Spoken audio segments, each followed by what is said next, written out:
அந்த பெரிய மண்டபம் முழுவதும் நிறைந்திருந்தது நாதஸ்வரத்தின் கம்பீரமான இசை. அனைவரின் காதுக்குள் நுழைந்து ஒரு பரவசத்தை கொடுத்தது. புத்தாடை சரசரக்க கழுத்து நிறைய ஆபரணங்களையும் சுமந்திருந்தாலும் மற்றவரின் ஆடையிலும் நகிலுமாய் கண்ணை பதித்தனர். கல்யாணத்திற்கு வந்திருந்த பெண்கள் கலகலகலவென்ற பேச்சுக்களும் குழந்தைகளின் ஆரவாரமும் அங்கிருந்து உற்சாகத்தை மேலும் கூட்டின. அனைவரின் முகத்திலும் குதூகலம். மணப்பெண் அறையில் அமர்ந்திருந்த ரிதன்யாவுக்கு இத்தனை விஷயங்களும் தன்னை சுற்றி நடந்து கொண்டிருந்தாலும் தான் மட்டும் எங்கோ ஒரு தனித்தீவில் தனிமையில் இருப்பது போல் பிரமை தோன்றியது. அவளுக்கும் அவளது அண்ணன் கைலாஷுக்கும் ஒரே மண்டபத்தில் திருமணம் நிச்சயிக்கப்பட்டிருந்தது. தன்னுடைய கல்யாணம் என்ற உணர்வே இல்லாமல் ஒரு ஒட்டாத உணர்வு தோன்றியது அவளுக்கு. குடும்பத்து தோழியர்கள் அவளை அலங்காரம் செய்து கொண்டிருக்க கணனே என்று அமர்ந்திருந்தவள் ஒரு நீண்ட பெருமூச்சை வெளியேற்றினாள். இது மட்டும் அண்ணனுக்கு தெரிந்தால் எத்தனை வருத்தப்படுவான். இத்தனை நாட்கள் எனக்கு கல்யாணம் முடித்துதான் அவனது கல்யாணத்தை பற்றி யோசிப்பேன் என்று சொல்லி கொண்டிருந்தவன் அந்த யசோதாவை பார்த்ததும் பிடித்து போனதால் அப்பா சொன்னதும் கல்யாணத்திற்கு சம்மதித்து விட்டான். அந்த யசோதாவும் அண்ணனின் சுபாவத்துக்கு ஏற்றாற்போல் அழகாய் அடக்கமாய் இருக்கிறாள். என் அண்ணியாய் அவள் வருவதில் எனக்கு சந்தோஷமே. ஆனால் என்னை எதற்கு அப்பா கல்யாணத்திற்கு வற்புறுத்த வேண்டும்? பெண் கொடுத்து பெண் எடுக்காவிட்டால் அவளது அண்ணனுக்கு வேறு பெண் கிடைக்காமலா போய்விடும்? இந்த அப்பாக்கள்னாலே அப்படி ஒரு பிடிவாதம். இத்தனை நாள் கல்யாணம் வேண்டாம் என்று நான் சொன்னதை பொறுத்து கொண்டாராம். இனி என் சம்மதத்திற்காய் காத்திருக்க முடியாதாம்.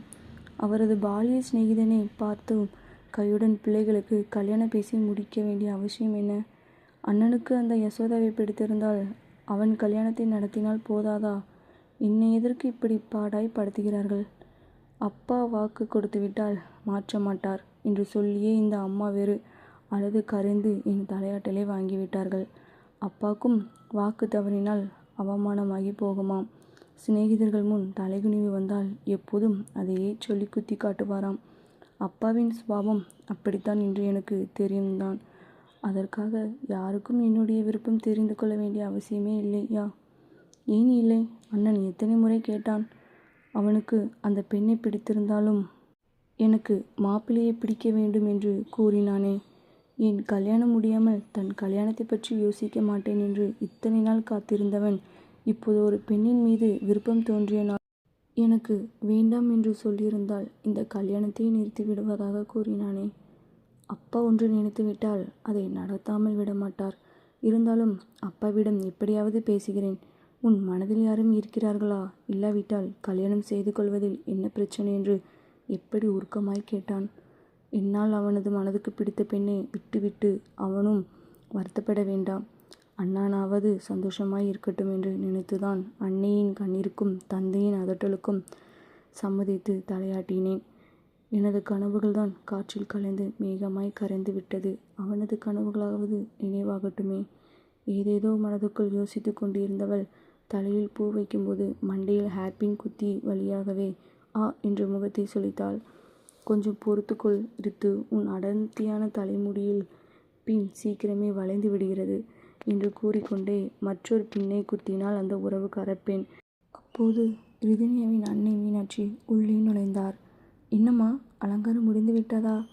அங்கே மாப்பிள்ளை மேடைக்கு அழைத்து வந்து விட்டார்கள் என்று கேட்டுக்கொண்டே மகளது அலங்காரத்தை பார்த்து திருப்தியுடன் புன்னகைத்தவர், என் செல்லம், என் கண்ணே பட்டுடும் போல் இருக்கு என்று கன்னத்தை தடவி திருஷ்டி கழித்தாள். இதுக்கொன்று குறைச்சல் இல்லை. வேண்டாம் என்று சொல்ல சொல்ல எனக்கு கல்யாணம் பண்ணி வைக்கிறீங்களா? இதற்கெல்லாம் பலனை நீங்கள் அனுபவிக்கத்தான் போறீங்க என்று மனதுக்குள் நினைத்து கொண்டாலும் அண்ணியை காணவும் அவளுக்கு பாவமாய்த்தான் இருந்தது. எப்போதும் கணவரின் வார்த்தைக்கு தலையாட்டியே பழகிவிட்டார். அவரை எதிர்த்து பேசியோ மனதில் உள்ளதை சொல்லியோ அவளுக்கு பழக்கமில்லை. ரிதன்யாவின் அப்பா சங்கரனும் அப்படி ஒன்றும் முரடனில்லை. மனைவி பிள்ளைகள் மிகுந்த அன்புடையவர். ஆனால் மனதில் ஒன்று நினைத்துவிட்டால் மட்டும் அதை முடிக்காமல் விடமாட்டார். அத்தனை பிடிவாதம். அவர் செய்யும் எந்த செயலும் குடும்பத்திற்கு நன்மையிலே முடிவதால் அவரது எந்த முடிவுக்கும் மீனாட்சியும் மாற்று கருத்து யோசித்ததில்லை. ஒரு தூரத்து உறவினரின் கல்யாணத்தின் விஷயத்திற்கு மனைவியும் மகனுடன் சென்றவர் தனது பாலிய சிநேகிதனை பார்த்திபனை அங்கு கண்டதும் மிகவும் மகிழ்ந்து போனார். தனது சிறு வயதில் அவரது குடும்பம் செய்த உதவிகளையும் உபகாரங்களையும் மனைவி மகனிடம் சொல்லி மகிழ்ந்தவர். பார்த்திபனுடன் வந்திருந்த அவரது மகள் யசோதாவை மகனது கண்கள் ஆவலுடன் நோக்குவதைக் கண்டதும் நண்பனிடம் அவரது குடும்பத்தை பற்றி விசாரித்தார். மனைவி 4 வருடம் முன் விஷக்காய்ச்சலில் இறந்திருக்க, மகன் குமார் சென்னையில் ஒரு டிபார்ட்மெண்ட் ஸ்டோர் நடத்துவதாகவும், மகள் படிப்பை முடித்து விட்டதாகவும், இருவருக்கும் ஒரே குடும்பத்தில் சம்மதம் தேடுவதாகவும் கூறி பார்த்திபன் அவனின் மகன் மகளை பற்றி விசாரித்தார். சங்கரா, உனக்கு ஒரு மகனும் மகளும் ஆயிற்றே, மகளுக்கு கல்யாணம் முடித்து விட்டாயா என்று ஆர்வத்துடன் கேட்க, அவரது எண்ணம் சங்கரனுக்கு புரிந்தது. மகளின் நட்சத்திரத்துக்கும் மாமியார் இல்லாத வீடுதான் பொருத்தமாய் இருக்கும் என்று ஜோசியர் சொன்னது நினைவில் வர, அதுவரை கல்யாணம் வேண்டாம் என்று கூறிக்கொண்டிருந்த மகளின் விருப்பத்தை மதித்தவருக்கு இந்த நல்ல சம்மதத்தை விட மனம் வரவில்லை. மகன் கைலாஷ் படிப்பு முடிந்ததும் தந்தையின் வீட்டு உபயோக சாதனை பொருட்கள் விற்கும் கடையில் பொறுப்பெடுத்து கொண்டான். தனது புதிய யோசனைகளால் முயற்சியாலும் கடையில் பல மாற்றங்களை கொண்டு வந்து நல்ல முன்னேற்றத்தை காட்டினான். மிகவும் பொறுப்பானவன் மட்டுமல்லாது பெற்றோர் சகோதரி மீது மிகுந்த அன்பு கொண்டவன். ரிதன்யாவுக்கும் கைலாஷுக்கும் மிகுந்த தோழமையுடன் பழகியதால் இருவரும் ஒருவருக்கொருவர் மற்றவர் விருப்பங்களை உணர்ந்து விட்டு கொடுத்து செல்லும். அதனால் அவர்களுக்கு சண்டையும் வராது. பிள்ளைகளை பொறுப்புடன் வளர்த்திருந்த பெருமையும் சந்தோஷமும் அந்த அன்பு தம்பதியரின் முகத்தில் எப்பொழுதும் காணலாம். குடும்பத்தில் எந்த விசேஷமானாலும் அவர்களின் பிள்ளைகளை பற்றி பாராட்டை கேட்கலாம். பிள்ளைகள் என்றால் சங்கரனோட பிள்ளைகள் மாதிரி இருக்கணும், எத்தனை அருமையாக வளர்த்திருக்கிறார். 2 பிள்ளைகளும் முத்துக்கள் என்று சபை நடுவில் கேட்கும்போது அவருக்கு தலையில் கிரீடம் வைத்தது போல் குளிர்ந்து போவார். அதிர்ந்து பேசக்கூட தேவையில்லாமல் பொறுப்பாய் நடந்து கொள்ளும் பிள்ளைகள். ஆனால் கல்யாண விஷயத்தை தொடங்கியது முதலே ரிதன்யாவின் முகத்தில் குழப்பத்தின் ரேகைகள். எப்பொழுதும் பெற்றவர்களின் பேச்சுக்கு எதிர்பேச்சு பேசாதவள் இப்பொழுது கல்யாணம் வேண்டவே வேண்டாம் என்று உறுதியாய் கூறியது பெற்றோரின் மனதில் சிறு தீ எரிய தொடங்கியது. கைலாஷும் தங்கையிடம், யார் மேலாவது விருப்பம் இருந்தால் சொல்லுடா, அப்பா அம்மாவை சம்மதிக்க வைப்பது என் பொறுப்பு என்று கூட கேட்டு பார்த்துவிட்டான். அதற்கும் அவள் அப்படி எதுவும் இல்லை அண்ணா என்று மறுத்துவிட்டாள். ஆனால் அவளது சிரிப்பை தொலைத்து சிந்தனை முகத்தை சில மாதமாய் அவனும் கவனித்துதான் வருகிறான். எப்பொழுதும் கலகலப்பாய் இருப்பாள். இப்பொழுது தனக்குள்ளே யோசித்து ஒதுங்கி கொள்வது போல் அவனுக்கும் தோன்றுதான் செய்கிறது. அதை பற்றி தங்கையிடம் விசாரித்தாலும் அவள் எப்போதும் போலத்தான் இருக்கிறேன் அண்ணா என்று சிரித்து மழுப்பிவிட்டதால் அவனும் விட்டுவிட்டான்.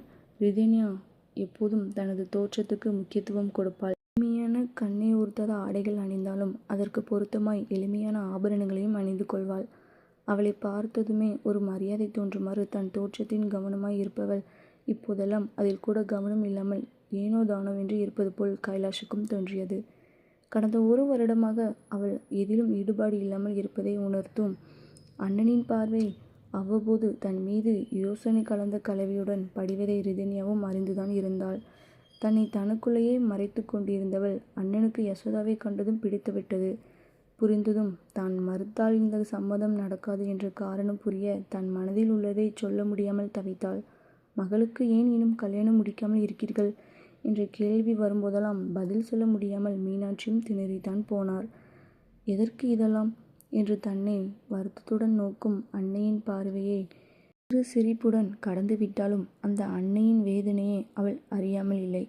இந்த சமூகத்தை பொறுத்தவரை பிரச்சனையை எதிர்கொள்பவருக்கு உள்ள வருத்தத்தை விட அவரை சுற்றி உள்ளவர்களுக்கு தான் அதிக வருத்தம் இருக்கும் போலிருக்கிறது என்று நினைத்து கொண்டே கடந்து விடுவாள் ரிதன்யா. தனது கல்யாணத்தில் முழு மனதுடன் கலந்து கொள்ள முடியாமல் அவள் மனதில் பழைய நினைவுகள் குமிழ்விட்டு குவிந்தன. நினைவுகள் தந்த வருத்தத்திலே வீட்டில் நடக்கும் அந்த கோலாகலமான சந்தோஷத்தில் அவளால் முழு மனதுடன் கலந்து கொள்ள முடியாமல் போயிற்று. அவளது கனவுகள் கைகூடாமலே கலைந்து போய்விட்ட அவளது கனவுகள். அது நிஜமாயிருந்தால் அவளது கல்யாணத்திற்கு இப்படியா இருந்திருப்பாள்? அவன் சொன்ன வார்த்தைகள் அனைத்தும் பொய்தானா? ஏன் கனவுகளின் காரணமாய் இருந்தவனே அதை கனவாக்கி போனானா? எப்படி முடிந்தது அவனால்? எல்லாம் மறந்து அவன் புது ஜீவிதம் தேடி கொண்டிருப்பானா? அப்படி நினைத்து கூட பார்க்க முடியவில்லையே. ஆனால் நடக்கும் நிகழ்வுகள் அதைத்தானே உணர்த்துகின்றன.